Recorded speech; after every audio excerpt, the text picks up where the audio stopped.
let me take our first caller here, and that's Mr. Evis Morris. Evis, you're live. Thank you so much, Mr. John, and thanks to Miss Call for her laborious scholarship on Liberian history. I really appreciate it. And I'm always saying as the contrarian on these topics when I call into the show, but I always, I want to get a different perspective from her on this topic. Mr. Jai, yourself on the show, and I would like for you to bring in some of the sentiments that we as Liberians have, in our country. You yourself, as along with many other Liberians, have heard a lot of things about Joseph Jenkins Roberts, and I think it would have been good for you to bring up some of those, things that we heard, and maybe Ms. Call clarify, because we most of the time when she's speaking about the history of these early Liberian presidents and leaders, we never hear about them from the perspective of the native that they interacted with. Because people who write history, some of them have implicit biases where they might try to favor, the person that they're talking about or try to paint them in a particular light. But we also need to hear it from the other side too, because if you're telling us you're this great person who was, righteous against the things of slavery, fine. If that's how we're going to read it. But if we're just hearing the history from one side and we're not hearing how he interacted with the quote unquote native people or how they view him, then we're not getting the clearest picture of him. Thank you again for taking my call. Thank you. So I made a very clear statement about Joseph Jenkins Roberts being in violent opposition to slavery. And I am an African person, and I see African people as African people. I don't see African people as non-Africans doing things to Africans, as many of you do. So when I'm speaking from the perspective of an Africanist. Joseph Jenkins Roberts was an abolitionist.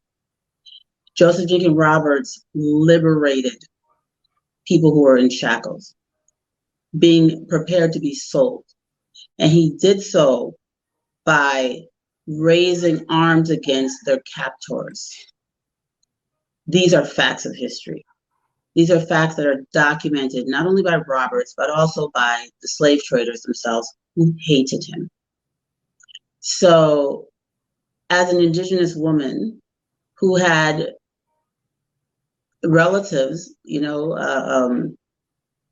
ancestral relatives sold into slavery, I would have definitely understood this as being a good thing. When we talk about the perspective of the natives as if it's some one group of people, who are the natives? Are they the people that were in the shackles getting ready to be sold, or are the natives the people who are these people who had them in shackles and were trying to profit off of the sale of human beings?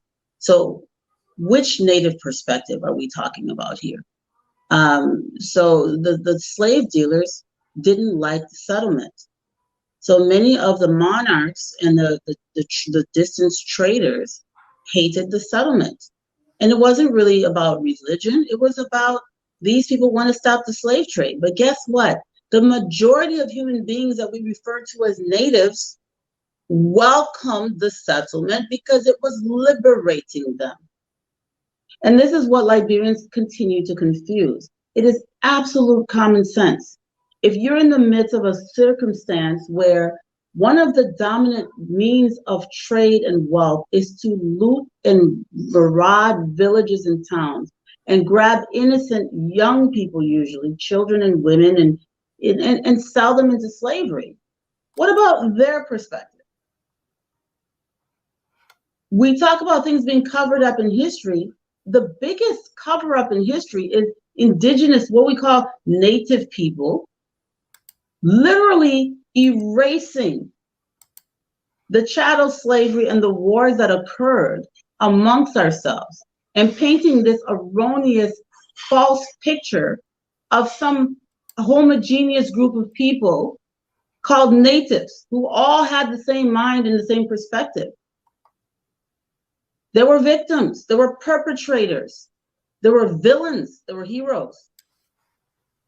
And we should, of course, present the picture. But as we look at things, we do things based on what there is evidence of.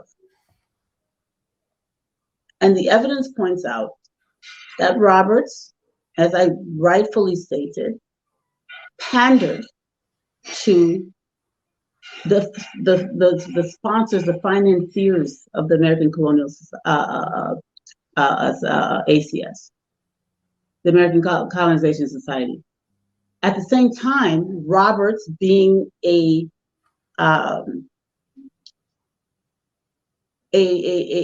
adamant, inadamant opposition to slavery. He wasn't just an abolitionist, believing it needs to be abolished. He wanted to completely stamp it out anywhere in the vicinity of the colony. And he was successful in doing so. So is that a bad thing? I mean, what other perspective would there be? I mean, are we supposed to say, oh, the men stop our eating? We supposed to be vexed because Joseph Roberts stopped our eating? We're trying to sell people. I mean, I see myself as probably would have been the one being sold.